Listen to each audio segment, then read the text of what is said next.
नमस्कार, इंडोप्स के इस खास एपिसोड में आप सभी का स्वागत है। और आज हमारे साथ एक विशेष शख्सियत उपस्थित है हमारे स्टूडियो में, जो आपको ये बताएंगे कि किस तरह से एस्ट्रोलॉजिकल कैलकुलेशंस या एस्ट्रोलॉजी और वास्तु किसी भी बिजनेस की प्रेमाइसेस या बिजनेस की ओवरऑल हेल्थ के लिए इंपॉर्टेंट है। हमारी चाहे वो बॉडी है या हमारे बिजनेस है, उनके ऊपर नवग्रहों की एनर्जी का, उन विकिरणों का, उन रेज का, उनकी स्थिति का, उनकी लोकेशन का किसी एक पर्टिकुलर टाइम पर बहुत ज्यादा फर्क पड़ता है। एंड एस्ट्रोलॉजी या वास्तु कोई अंधविश्वास की चीज नहीं है। यह बात आज कई वर्षों से प्रूफ हो चुकी है। It is a pure science and इस साइंस के ऊपर भारत में जितना रिसर्च, जितना काम आज तक हुआ है, दुनिया के किसी देश में नहीं हुआ है।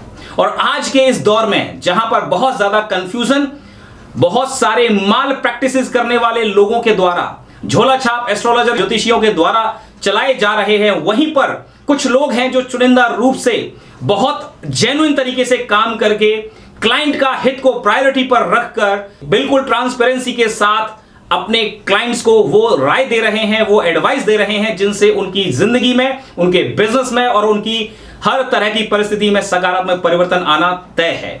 और ऐसी एक शख्सियत आज हमारे साथ है। और उस शख्सियत से मिलाने से पहले मैं आपको एक बात बता दूं, अगर ये वीडियो आपको सिर्फ इसीलिए पसंद नहीं आ रहा कि यहां एस्ट्रोलॉजी की बात हो रही है, तो आपको इस बात को गौर से इस वीडियो को देखने के बाद विचार जरूर करना चाहिए। No one living on this earth can be unaffected by the position and the location of the planets under his birth chart. So अगर आपके बिजनेस के अंदर कहीं कोई कमी नजर आ रही है, आपको बहुत ज्यादा मेहनत आप करते हो और वहां मेहनत करने के बावजूद सही तरीके के परिणाम आपकी अपेक्षाओं के अनुकूल आपको नहीं मिल रहे हैं, तो कुछ न कुछ कारण कहीं ना कहीं ग्रह, वास्तु या उस ऑफिस के अंदर की एनर्जी का भी दोष हो सकता है। बिकॉज एनर्जी एक ऐसा एलिमेंट है जो हर व्यक्ति के जीवन, उसके बिजनेस, उसकी लाइफ के अंदर हो रही हर तरह की घटना के लिए बहुत ज्यादा अहम रोल प्ले करता है। और इस एनर्जी यानी ऊर्जा के कॉन्सेप्ट को सेंटर में रखते हुए सारी कैलकुलेशन, एडवाइस और ज्योतिष शास्त्र की सारी एडवाइसेस को मिस्टर हर्षित कुमार अपने क्लाइंट्स को, जिसमें कि बहुत बड़े कॉर्पोरेट्स भी शामिल हैं, बहुत सारे MSME, startups, e commerce owners, startup business owners भी शामिल हैं, उन लोगों को पिछले कई वर्षों से देते आ रहे हैं। और स्वागत करते हैं मिस्टर हर्षित कुमार का। नमस्कार सर। नमस्कार, आपका बहुत बहुत स्वागत है। और मेरा एक अनुभव रहा और एक आकांक्षा भी रही है इस चीज को, विषय को समझने की, किस तरह से एस्ट्रोलॉजी या ज्योतिष शास्त्र किसी बिजनेस ओनर के बिजनेस को ग्रो करने में, या नहीं है वो चीजें ध्यान नहीं दे रहा तो उसको वो ग्रोथ नहीं मिल रही, इस चीज पर कितना रोल है सर? मैं इसमें पहले कहना चाहूँगा कि एस्ट्रोलॉजी जो है, पहले हमें उसे समझना होगा जी कि एस्ट्रोलॉजी है क्या। एस्ट्रोलॉजी हिंदी में जिसको कि हम ज्योतिष कहते हैं, ज्योतिष का मतलब है एक ज्योति, प्रकाश, जो कि आदमी के जीवन में जो हमारे ग्रह हैं, नक्षत्र हैं, उनके आधार पर हम उसकी आने वाली घटनाओं को, उसके पीछे जो हुआ है उसकी घटनाओं को, सबको मिला करके हम उसके ऊपर प्रकाश डाल सकते हैं कि हमारे जीवन में क्या क्या घटित हो रहा है। क्योंकि ज्योतिष शास्त्र जो है एक हमारा बहुत ही हिंदुस्तान के अंदर बहुत ही प्रचलित है और हमारा बहुत ही पुराना शास्त्र है ये जी। और इसकी गणनाएं सब जानते भी हैं कि आज तक कोई भी गणना ज्योतिष के आधार पर, जो कि अदर कैलेंडर्स हैं, वो शायद फेल हो जाते हैं, मगर हमारा ज्योतिष की गणनाएं जो हैं कि जब अमावस्या आनी है तब अमावस्या आती है, जब हमारी पूर्णिमा आनी है तो हमारी पूर्णिमा आती है। जी। ये सारी चीजें हमारी ज्योतिष गणना को सिद्ध करती हैं कि हमारा जो शास्त्र है वो कितना सटीक है। अब इसके बाद में आता है कि जो नक्षत्र और ग्रह हैं, उन सबका प्रभाव जी इस धरती पर समान रूप से पड़ता है। बहुत बढ़िया। मगर हर क्षेत्र में, देश के ऊपर भी और लोगों के ऊपर भी, समस्त ब्रह्मांड के ऊपर, समस्त ब्रह्मांड, हर एंटिटी के ऊपर, हर नक्षत्र का, जी, हर ग्रह का प्रभाव समान पड़ता है। जी। मगर फिर भी जो हमारी गणना है उसके अंदर जो लगन चार्ट है हमारा, उस लगन के मुताबिक हमारे जो ग्रह हैं उनका अलग अलग भावों में होने पर अलग अलग परिणाम हमको मिलता है। किसी को सुख मिलता है किसी ग्रह से, किसी को उसी ग्रह से दुख मिलता है। यह निर्भर करता है कि उस ग्रह की किस लगन में, किस भाव में, किस जगह पर स्थित है। ठीक है, मैं सर यहाँ एक और सवाल पूछना चाहूंगा। बहुत सारे बिजनेस ओनर्स अपने बिजनेस में लगे रहते हैं, काफी मेहनत करते हैं वो, और हर तरह के संसाधन उनके पास होते हैं, बिजनेस आइडिया भी बहुत अच्छा है। स्टार्टअप्स की बात कर लेते हैं, ज्यादातर बिजनेस और स्टार्टअप्स 90% जो है पहले साल में बंद हो जाते हैं। हालांकि हर चीज का सॉल्यूशन शायद एस्ट्रोलॉजिकल एडवाइस में ना हो, ऐसा मैं अपने दर्शकों को यहाँ डिस्क्लेमर दे देता हूं, बट फिर भी कहीं ना कहीं इन ग्रह नक्षत्रों का और पूजा पाठ का जो आस्था का जो एक हमारे अंदर एक सांस्कृतिक एक संस्कार है, उनका फर्क तो है। अदरवाइज ऐसा नहीं होता तो ब्रह्मास्त्र राफाल के आने पर रक्षा मंत्री जो है उसकी नींबू और मिर्च लगाकर और तिलक लगाकर पूजा नहीं कर रहे होते। मतलब कोई भी शुभ काम करने से पहले इस देश में मंत्रोच्चारण के साथ हवन यज्ञ पूजा पाठ का प्रचलन है, उसका बहुत बड़ा साइंटिफिक वैदिक रीजन है। तो इसी तरह से इस चीज को लेते हुए, इस चीज से कुछ इंस्पिरेशन या एक हम नोशन लेते हुए बिजनेस के लिए क्या इसकी इंपॉर्टेंस हो सकती है? यहां पर यह है कि ज्योतिष शास्त्र में जो ग्रह हैं जी, तो लगन के हिसाब से हर लगन का एक कारक ग्रह होता है, एक मारक ग्रह होता है जी, और कुछ सामान्य ग्रह होते हैं जी। जो कारक ग्रह हैं, कारक ग्रह, कारक ग्रह, हर कारक ग्रह, हर भाव का एक कारक है जी। हर लगन कुंडली के अंदर जो ग्रह हैं उनका क्लासिफिकेशन किया जाता है जी। कारक ग्रह, मारक ग्रह और सौम्य ग्रह या सामान्य ग्रह। जो कारक ग्रह होते हैं वो अलग अलग भावों में बैठ करके अपने अलग अलग परिणाम देते हैं जी। तो अब क्या है कि जो हमारा हाउस ऑफ प्रोफेशन होता है उसका जो कारक होता है अगर वो दूषित हो गया है तो उसके दूषित होने पर बहुत बार ये देखा गया है कि उसके लिए कुछ इस प्रकार की पूजाएं करा दी जाती हैं जो कि उस व्यक्ति के लिए शुभ होती ही नहीं है। वो जो पूजा जो हो रही है वास्तव में ये देखा जाना चाहिए क्या उस पूजा की जरूरत भी है कि नहीं है। ऐसे ही हम दान के विषय में कहते हैं ये अलग अलग लगन के लिए, अलग अलग कुंडली के लिए हर दान हर व्यक्ति के लिए शुभ नहीं होता। अब कारक ग्रह का अगर हमको किसी ने बतला दिया कि कारक ग्रह है, आप इसका ये दान कर दीजिए जी। अब वो कारक ग्रह तो हमारे लिए शुभ ग्रह है ना, तो क्या हम अपनी शुभ चीजों को किसी को दान दे देते हैं? बिल्कुल नहीं देते। तो कारक ग्रह की जो शुभता है उसके लिए हमें दान वर्जित है, हमें उसके लिए दान नहीं देना चाहिए। मैं सर यहाँ थोड़ा सा आपको रोकना चाहूंगा। जहां मैं अपने दर्शकों को बता दूं कि एक नॉर्मल बिजनेस सेंस में हम बात करते हैं कि फाइंड योर इकिगाई, यानी पैशन, अपना स्ट्रेंथ आप और वीकनेस को SWOT एनालिसिस मैनेजमेंट के टर्म्स में बोला जाता है कि SWOT एनालिसिस कर लीजिए आप, ताकि जो आपका पैशन है उस एरिया में आप बिजनेस या करियर की लाइन चूज करें। एक जापानीज टेक्निक है जहां फिंगर प्रिंट लेकर जो है बताया जाता है कि बच्चे का जो है कौन से स्किल्स ज्यादा अच्छे हैं, 17-18 पैरामीटर्स पे या 40-45 पैरामीटर्स पर उसकी पर्सनैलिटी का एनालिसिस उस स्टडी में किया जाता है और वहां ये बताया जाता है कि ये करियर इस बच्चे के लिए अच्छे हैं। वहीं पर मैं जब सर मिस्टर हर्षित जो बात बता रहे हैं वहां से मैं एकदम से इस चीज को सर कनेक्ट कर पा रहा हूं कि किसी व्यक्ति का ग्रह, कोई एक पर्टिकुलर ग्रह मजबूत है, जैसे किसी का बृहस्पति अगर अच्छा है, गुरु अच्छा है, तो वो व्यक्ति बोलने में मुखर है और टीचिंग या स्पीकिंग या नेतागिरी, पॉलिटिक्स, ये सब चीजें उस फील्ड उसके लिए व्यक्ति के लिए बहुत ज्यादा अच्छा होगा। सेल्स है या एडमिनिस्ट्रेशन है। इसी तरह से कोई व्यक्ति अगर मनी प्रबंधन, धन प्रबंधन में बहुत अच्छा है, पैसे के प्रति उसका, तो ये मेरे हिसाब से कहीं ना कहीं जो वेस्टर्न मॉडर्न साइंस के जो वर्ड्स हैं या मैनेजमेंट जार्गन्स हैं, जो SWOT एनालिसिस और ये वर्ड और ये हमारी जो वैदिक साइंस है, ये कहीं ना कहीं यहाँ पर एक जगह आकर सामंजस्य में बात कर रही है और ये दिखा रही है कि अगर आपका ग्रह, अगर आपकी कुंडली में वो कारक ग्रह किसी पर्टिकुलर एक प्रोफेशन की तरफ इंडिकेट करता है, यहां तक कि आप शायद ये बात अगले सेंटेंस में बताने भी वाले हो, मैं पहले थोड़ा सा बोल रहा हूं, क्षमा चाहूंगा उसके लिए, कि किसी व्यक्ति की कुंडली देखकर उसके जो करियर के अंदर क्या लाइंस हो सकती है ये भी डिसाइड शायद ये कर सकते हैं कि इसके लिए कौन सा धंधा, कौन सा बिजनेस सही रहेगा, कागज का, लोहे का, ठीक है। तो ये चीज शायद आप यही बताने जा रहे हो। तो इट मींस ये मॉडर्न साइंस, जो मॉडर्न में हम पैशन और ये ढूंढने की बात करते हैं, मैट्रिक्स है जी, ये आपके लिए अच्छा करियर के लिए, वो हमारी वैदिक एंशिएंट वैदिक एस्ट्रोलॉजी के अंदर भी ऑलरेडी विद्यमान है। जी प्लीज इस पर थोड़ा सा प्रकाश आप अपनी तरफ से डालें कि किस तरह से अपने करियर की लाइन या बिजनेस की लाइन को चूज करने में ज्योतिष या आपकी जो एडवाइस है वो हेल्प कर रही है, लोगों को करती आ रही है, और बाकी सारी इन चीजों का ध्यान रखना चाहिए। जी, ज्योतिष के अंदर एक हमारा जो कहते हैं चैप्टर आता है ज्योतिष के अंदर के ग्रहों को मंत्रों द्वारा जी ठीक किया जाना।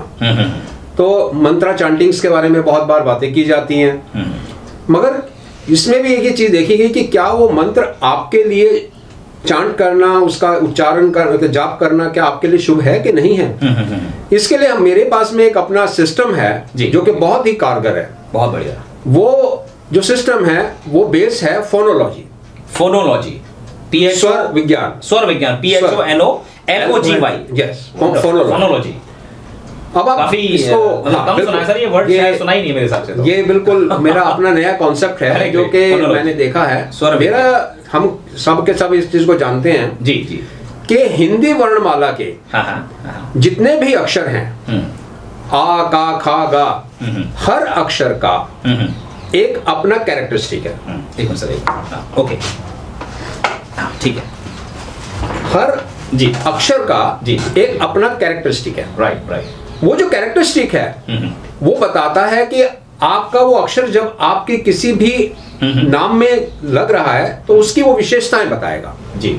इसी के आधार पर जैसे अक्षर की विशेषताएं हैं उसी तरह से उस अक्षर का उच्चारण करने पर जो ध्वनि उत्पन्न होती है उस ध्वनि की भी अपनी एक अलग शक्तियां हैं।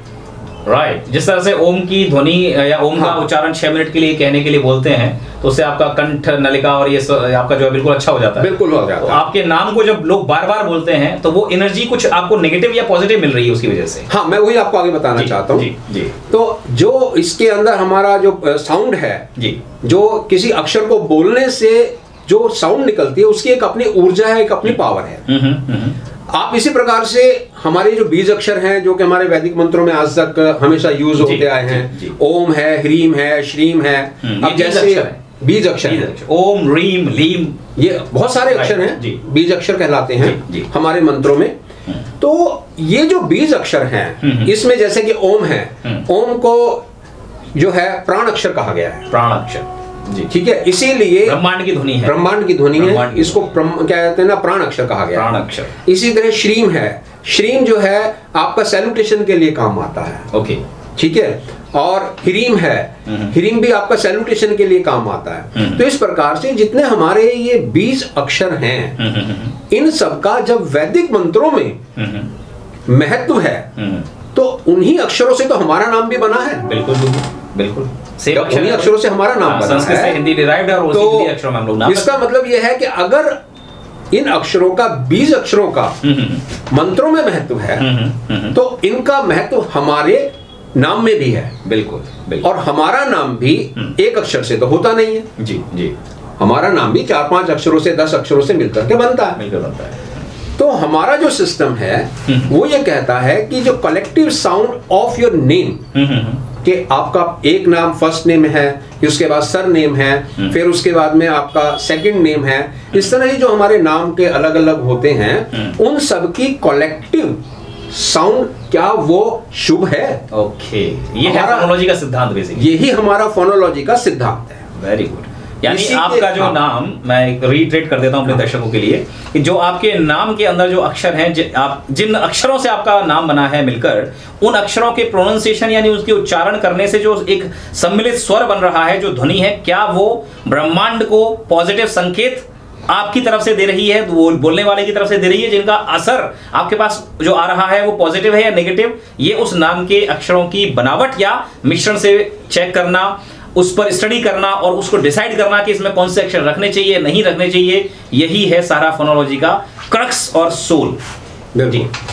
तो फोनोलॉजी के सिद्धांत पर ही, जैसे कि हमने अपना नाम हमारा लिया जी, हमने अपने नाम के पहला नाम ले लिया, फर्स्ट नेम, सेकंड नेम और थर्ड क्या अपना सर नेम जी जी, तो उसका जो सम्मिलित परिणाम मिला हमें, क्या वो शुभ है कि नहीं है? पहला तो हमने ये देखा। जब हमारा नाम के बारे में हमने अपनी देख लिया कि हमारा नाम शुभ है, तो इसके बाद में जो भी हम अपना बिजनेस रखते हैं, बिजनेस का नाम रखते हैं, वो भी उतना इंपॉर्टेंट है, वो भी उतना इंपॉर्टेंट है हमारे लिए। तो हम उस बिजनेस के नाम को अपने नाम के साथ मिला करके जब चलते हैं तो उसकी जो टोटल कलेक्टिवनेस है, एनर्जी है, क्या वो शुभ है?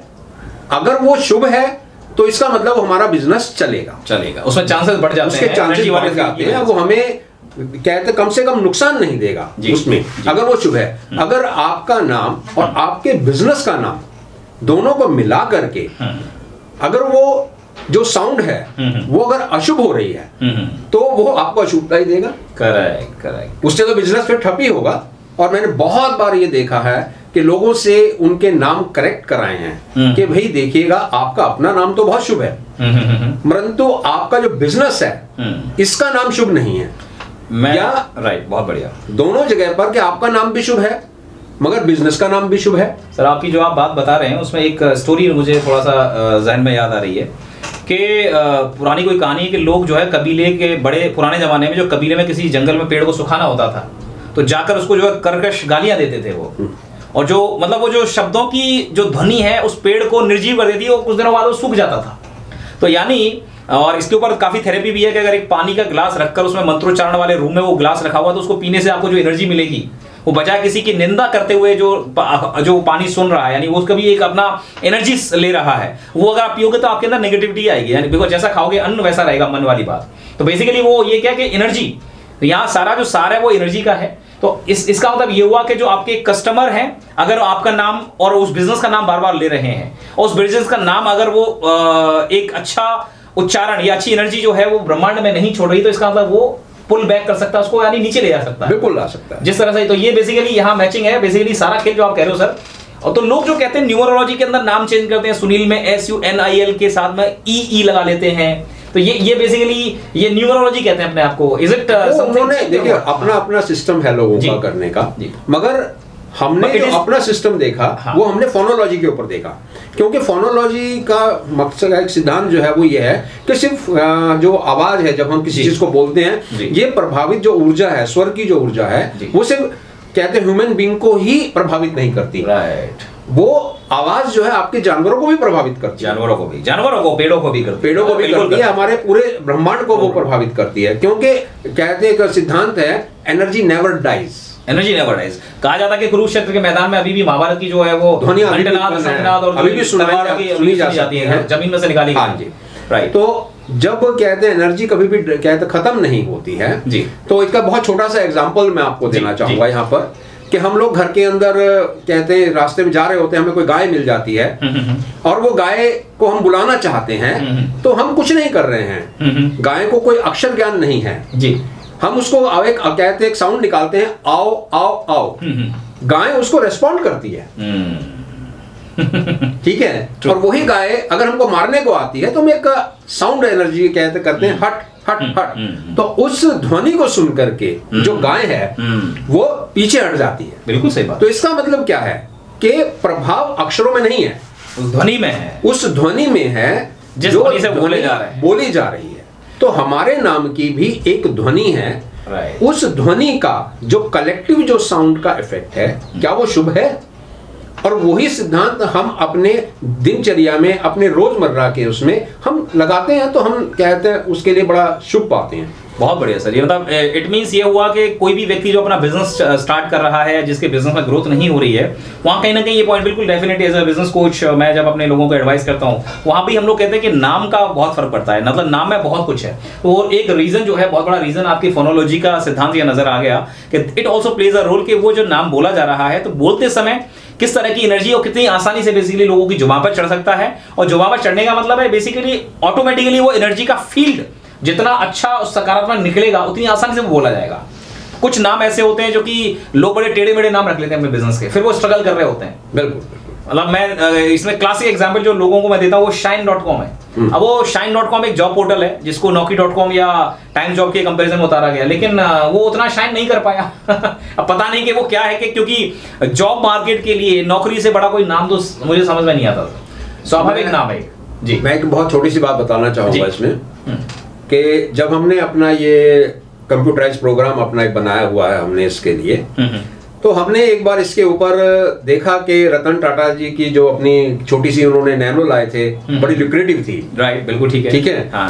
तो भाई नैनो में ऐसी क्या बात हुई कि इतना सारा प्रोडक्शन हुआ, सब कुछ हुआ, मगर बहुत बड़ी हाइप थी, फिर भी चली नहीं। राइट। हाँ, आपने क्या इसका तो हमने उसको अपने सिस्टम पे डाला। जी जी। जैसे ही हमने उसे सिस्टम पे डाला, ए नैनो करके नैनो डाला, तो वो अशुभ आया।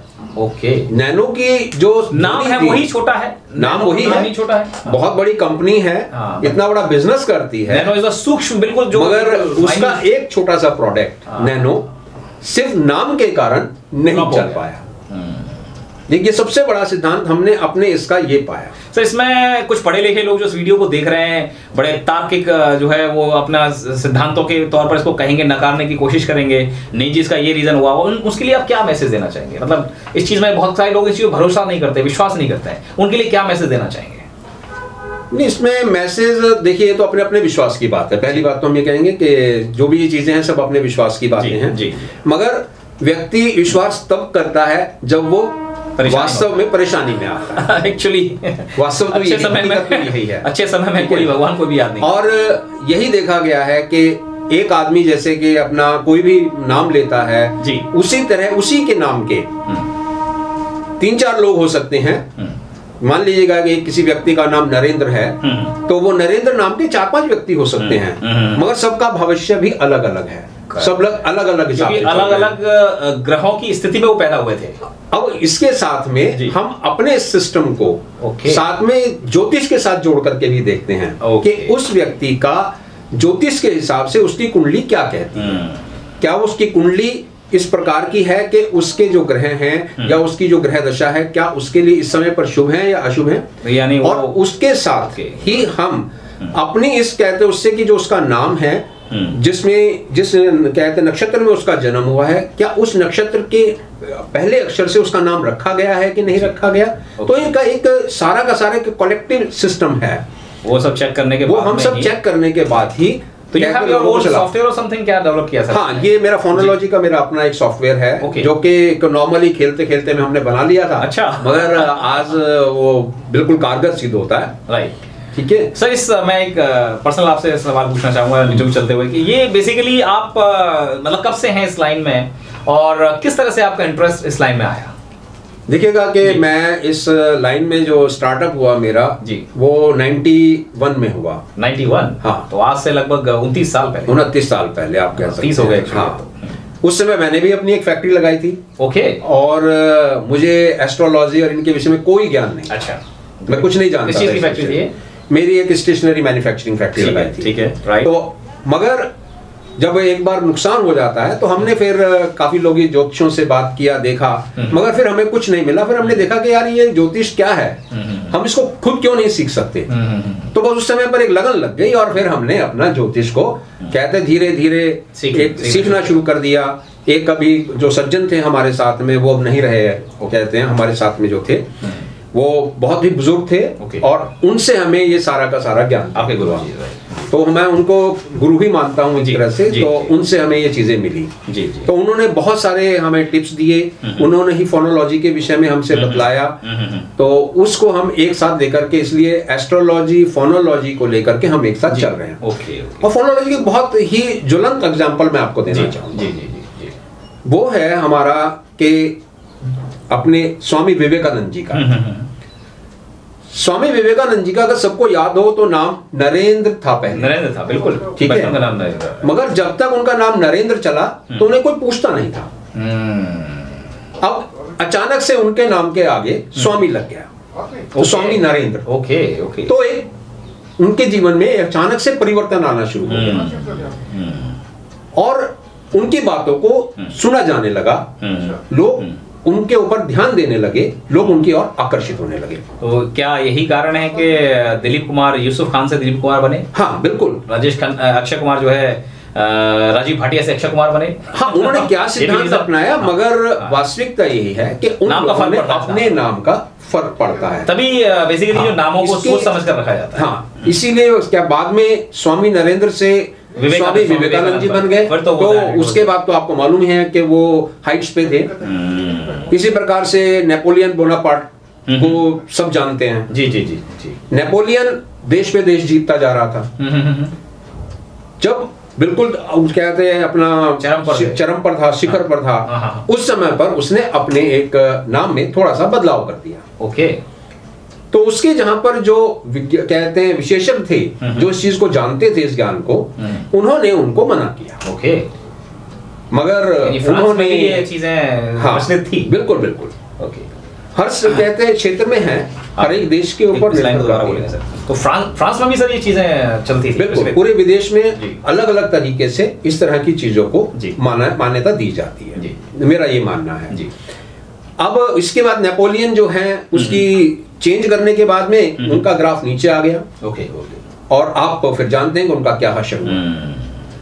तो इसलिए नाम का एक अपना महत्व है, बहुत बड़ा महत्व। तो सर यहाँ इस वीडियो को देखने वाले कुछ बिजनेस ओनर्स हैं, अगर वो आपकी सेवा लेना चाहें तो किस तरह से वो आप इसमें how you go about it and they can contact you and क्या बहुत ज़्यादा महंगी चीज सर्विसेज तो नहीं है, और कोई पूजा पाठ भी आप इसमें रिकमेंड करते हैं? क्योंकि लोगों को डर लगता है पंडित एस्ट्रोलॉजर इनके पास जाते हुए कि कहीं हमें कोई काट ना ले। आजकल बड़ा मार्केट, मतलब ये जो हर तरफ एक छलावा जो है लोगों को देखने को मिलता है, तो उस पर आप थोड़ा सा कुछ प्रकाश डालिए। मैं बहुत ही बढ़िया प्रश्न किया आपने ये चंद्रशेखर जी। हमने अपने जीवन में एक चीज देखी, बहुत ही बारीकी से देखी जी। ज्योतिष में जब कोई ग्रह दूषित हो जाता है तो उसके लिए आपको कुछ मंत्रों का जाप करने की सलाह दे दी जाती है, कुछ दान करने की सलाह दे दी जाती है। बिल्कुल सर, बिल्कुल दान के लिए बोला जाता है। ठीक है। अब एक हमारा जो फोनोलॉजी का जो सिस्टम है, हमारा जो अपना सिद्धांत है, उसके अंत के हिसाब से अब मान लीजिएगा कि आपका मंगल ग्रह दूषित हो गया जी। और मंगल ग्रह की 5-7 वस्तुएं हैं जो के दान में बतलाई जाती हैं। आम पंडित बता देता है। उसका भी रीजन ये है कि एनर्जी है उसमें, मतलब एनर्जी के कनेक्शन की वजह से दान देने के लिए कहा जाता है। हम ये बतलाते हैं कि इस अगर आपकी 8 वस्तुएं मंगल ग्रह की हैं, वो सारी की सारी भी शुभ नहीं है दान देना आपके लिए।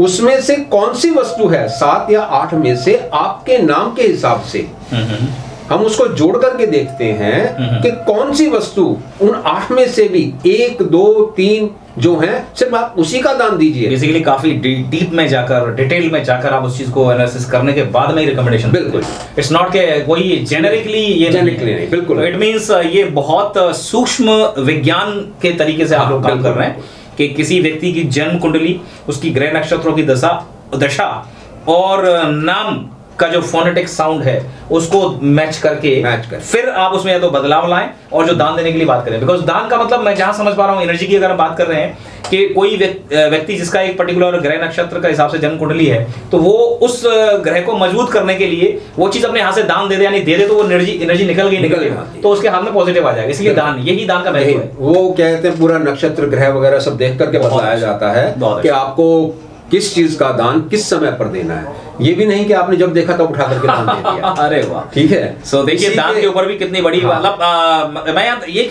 बहुत हैरानी की बात है कि हम जिस एंशिएंट एस्ट्रोलॉजिकल वैदिक साइंस को इग्नोर करके अंधविश्वास समझते थे, वो आज कितनी गहरी विज्ञान की तरह से हम लोगों के सामने आ रही है। बड़ा अच्छा लग रहा है सर, मतलब ये चीजें मतलब ऐसा लग रहा है कि हम एक बहुत बड़े ज्ञान के सागर में गोते लगाते जा रहे हैं। बिल्कुल जी। चंद्रशेखर, एक और भी है इसमें, जैसे कि आपने मंत्र की बात कही। हाँ, मंत्रोच्चारण के बारे में हम कह रहे थे आपसे। मंत्र उच्चारण में मान लीजिएगा कि आपका मंगल ग्रह ही है जी। अब मंगल ग्रह का आपका जो दूषित है, मंगल ग्रह के एक्चुअली मंत्र है क्या? बेसिकली ये जो मंत्र हैं, ये हमारे शरीर के चारों तरफ के ऑरा को जो कि दूषित हो जाता है किसी भी ग्रह के कारण, करेक्ट, तो उस ऑरा को एक लाइन पे लाने के लिए, दुरुस्त करने के लिए ही मंत्रों का उच्चारण किया जाता है। जैसे कि मंदिर के घंटी बजाकर उसके नीचे खड़े होने के लिए बोला जाता है। हाँ जी। तो उसी तरह से मंत्रोच्चारण से, ओम की ध्वनि से, गायत्री मंत्र से आपका जो ऑरा है, आपका एनर्जी एक ऑरा है, वो जो है प्रदूषित जो होता था उसको करेक्ट करने के लिए मंत्रोच्चारण बोला जाता है। बिल्कुल, क्योंकि हर कहते हैं आपकी वस्तु का, हर इंसान का एक अपना ऑरा है। बिल्कुल ठीक है सर, एनर्जी फील्ड है उसका, एनर्जी फील्ड है। हाँ। अगर एनर्जी फील्ड अगर किसी का दूषित हो जाता है उसको तो उसकी जो मैं समझता हूँ वो इस तरह की स्थिति बन गई है कि आपने बहुत टाइट कपड़े पहन लिए है जी, या आपने बहुत ढीले कपड़े पहन लिए, तो वो आप उसमें अपने आप को अनकंफर्टेबल पाते हैं। तब आदमी जो है उसका दिमाग खराब होता है, विनाश काले विपरीत बुद्धि वाला काम होता है, तो आप कहीं ना कहीं नहीं कर पाता। ओके, ठीक है। जब आपका, इसीलिए आपका ऑरा जो है उसका दुरुस्त होना बिल्कुल सही है, मरम्मत करना उसकी जरूरी है, और वो मरम्मत मंत्रोच्चारण के जरिए हो जाती है। मगर अब इसमें फिर यही देखा जाता है कि जैसे मंगल के हैं, मंगल के 108 मंत्र होते हैं। अच्छा, अब अलग अलग ग्रहों के इतने मंत्र होते हैं, हर ग्रह के कहते हैं 108 की वो होती है जी, अष्टोत्री कहलाती है, अष्टोत्री, राइट, ठीक है, ठीक है। तो मंगल के 108 कहते हैं मंत्र हैं, मगर उस 108 में से भी आपको कौन सा सूट करेगा, आपका मंगल कौन सी डिग्री पर है, ओहो कितनी, उसके हिसाब से, और वो आपको देखना है कि आपका मंगल कौन से नक्षत्र में है, उस नक्षत्र के हिसाब से आपके मंगल का जो मंत्र है वो हम कहते हैं लोगों को बताते हैं। तो मिस्टर हर्षित, आप हमारे दर्शकों को बताएं कि किस तरह से बिजनेस ओनर्स आपकी इन सर्विसेज का बेनिफिट आपसे उठा सकते हैं, कैसे वो कांटेक्ट में आपके आ सकते हैं। भाई वो हमें सबसे पहले जो हमारी रिक्वायरमेंट होती है कि वो अपने हमको व्हाट्सअप करें जी, व्हाट्सअप के करने पर हम उनको अपना एक कहते हैं ना जो उनकी रिक्वायरमेंट होती है उसके हिसाब से असेसमेंट करके उनके जो क्वेश्चंस हैं कि उनको हमारी सर्विसेज किस चीज के लिए चाहिए। ऑलराइट, इस वीडियो के डिस्क्रिप्शन में आपको मिलेंगे नंबर मिस्टर हर्षित के, जिन पर आप व्हाट्सएप कर सकते हैं और अपनी क्वेरीज भेज सकते हैं, अपनी समस्याएं या क्या कंसर्न है, और इनकी टीम आपको कांटेक्ट करेगी जिसमें आपसे कुछ सवालों को पूछा जाएगा कि क्या क्या परेशानियां हैं जिनके लिए आप समाधान ढूंढ रहे हैं, और उसके बाद में फिर आप उनको जो उसी के हिसाब से फिर हम डिसाइड करते हैं कि किसको कौन कौन सी सर्विसेज चाहिए। बहुत ज्यादा महंगा तो नहीं है सर ये सब? नहीं, कोई बहुत ज्यादा महंगा नहीं है, इतना ज्यादा नहीं है कि कोई अफोर्ड ना कर। ओके, इट इज अफोर्डेबल, ऐसा भी नहीं है। तो एक स्टार्टअप वाला व्यक्ति है, छोटा बिजनेस ओनर है, छोटा दुकानदार है, क्या आपकी सर्विस ले सकता है? हाँ बिल्कुल ले सकता है। चलिए, तो सर हमारे दर्शकों को ये भी बताएं आप लगभग कितने कस्टमर्स ने आपकी इन सर्विसेज का फायदा उठाया है और जो है लाभान्वित हुए हैं लगभग इन मोर देन 1000 को मैं अभी तक इस तरह से अपनी कहते राय दे चुका हूँ। बहुत। तो ये कैटेगरी बेसिकली अगर मैं पूछूं आपसे कस्टमर्स की कैटेगरी बिजनेस ओनर्स में से किस इंडस्ट्री से और कितने बड़े साइज की रही है? देखिए हमारे पास में स्टार्टअप्स के लोग भी आते हैं, एमएसएमई के लोग भी हैं, एमएसएमईज के, हाँ, ऑलराइट, और बड़े बड़े कॉर्पोरेट्स का भी कहते संपर्क रहा है हमारे साथ में। बहुत बढ़िया। तो कंसल्टेंट का तो बहुत ज्यादा है कि कहते हैं जो अपना कुछ भी करना चाहते हैं, किसी भी तरह की कंसल्टेशन लेना चाहते हैं या सोलो, बिल्कुल बिल्कुल इस तरह की हम किसी भी तरह की वो करते हैं, और इसके लिए वो हम लोगों को व्हाट्सएप करें तो उस व्हाट्सएप के पर हम उनकी जो भी रिक्वायरमेंट आपने बताया like the process, the modus operandi we have already told. So basically, if you feel that your business is not performing at the optimal rate of performance, then you can decide to take the services of Mr. Harshit Kumar. And astrology is not अंधविश्वास, एक blind faith नहीं है, ये एक science है, pure ancient वैदिक science है। तो मिस्टर हर्षित, आपका बहुत बहुत धन्यवाद, आप हमारे स्टूडियो में आए और हमारे दर्शकों को आज आपने लाभान्वित किया है अपनी नॉलेज के उस गहरे सागर से, उन पल्स ऑफ विजडम से जो कहीं वैदिक शास्त्रों में छुपी हुई थी, और हमारी इस मॉडर्न जनरेशन जो कहीं इस चीज को अंधविश्वास समझकर विश्वास नहीं करती है या इसको हंसी मजाक में उड़ा देती है, उनको ये वीडियो देखकर ये सोचने पर मजबूर वो जरूर होंगे कि यस, हमारी एंशिएंट वैदिक शक्ति और शास्त्रों के अंदर लिखी हुई जो चीजें हैं, बातें हैं, वो केवल महज कागजों पर लिखी हुई बातें नहीं हैं, वो हमारे जीवन में बहुत बड़ा रोल प्ले कर सकती है। एक बिजनेस ओनर को अगर अपने बिजनेस के अंदर तरक्की नहीं मिल रही तो उसका कारण कहीं ना कहीं उसके नाम, उसके बिजनेस के नाम के उच्चारण, या फिर ओवरऑल बिजनेस के अंदर का जो प्रेमाइसेस है उसकी वास्तु का एनर्जी फील्ड हो सकता है। And if you want the services of Mr. Harshit, you can get in contact with him on the numbers given below in the description. Thank you very much. Keep watching, keep shining. All the best.